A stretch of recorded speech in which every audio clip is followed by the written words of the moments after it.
Nah, ada faktor-faktor yang mempengaruhi pertumbuhan. Apa saja itu, Hari? Kita pelajari. Pertama, faktor genetik. Ya, genetik atau ya, keturunan. Yang kedua, harus ada nutrisi yang seimbang. Yang ketiga, olahraga yang cukup. Empat, tidur. Iya, yang kelima. Ya,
Sudah? Yang ke dampak bencana alam.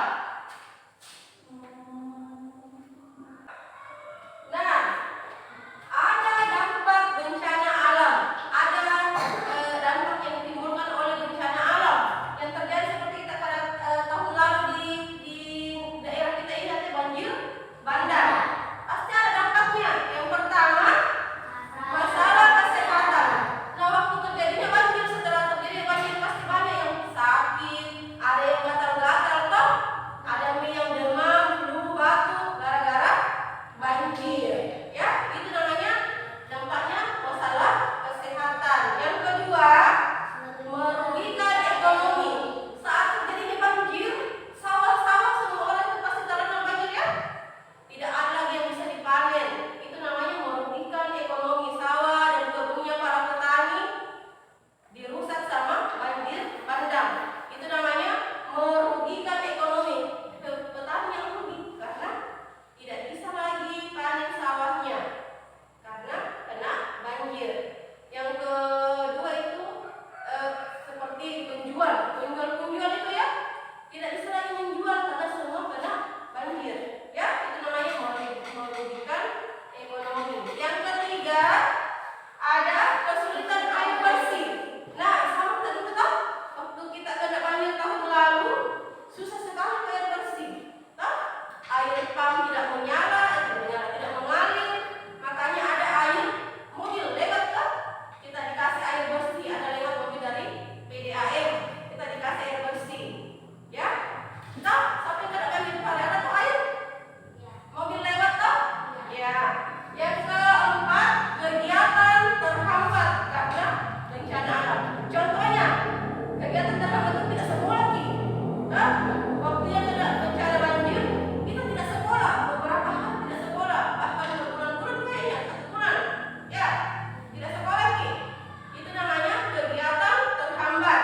Orang kantor juga memasuki kantornya terhambat karena banyak lumpur di jalan. Toh? Itu namanya kegiatan terhambat. Yang kelima, munculnya korban jiwa.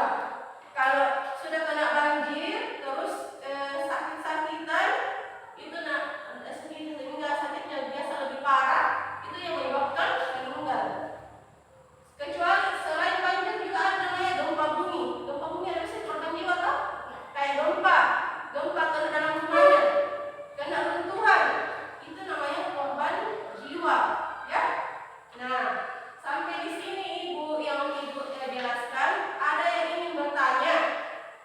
Siapa yang ingin bertanya? Silakan.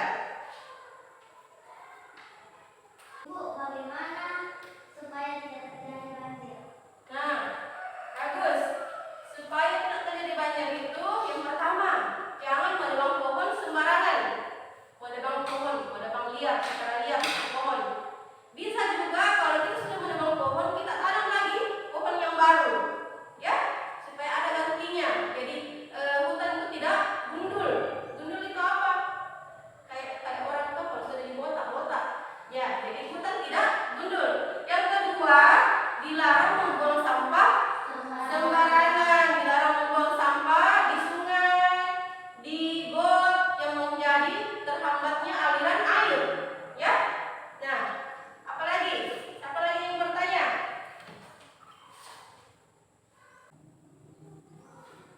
Kalau sudah tidak ada, naikkan bukunya. Naikkan bukunya. Ibu kasih soal yang berkaitan tadi yang Ibu jelaskan. Ya. Yang pertama,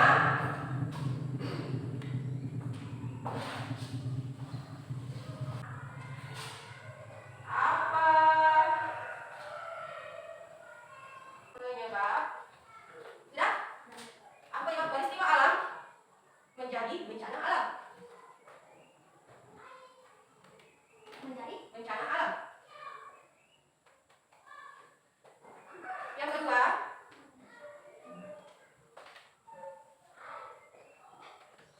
apa saja peristiwa alam yang termasuk bencana alam?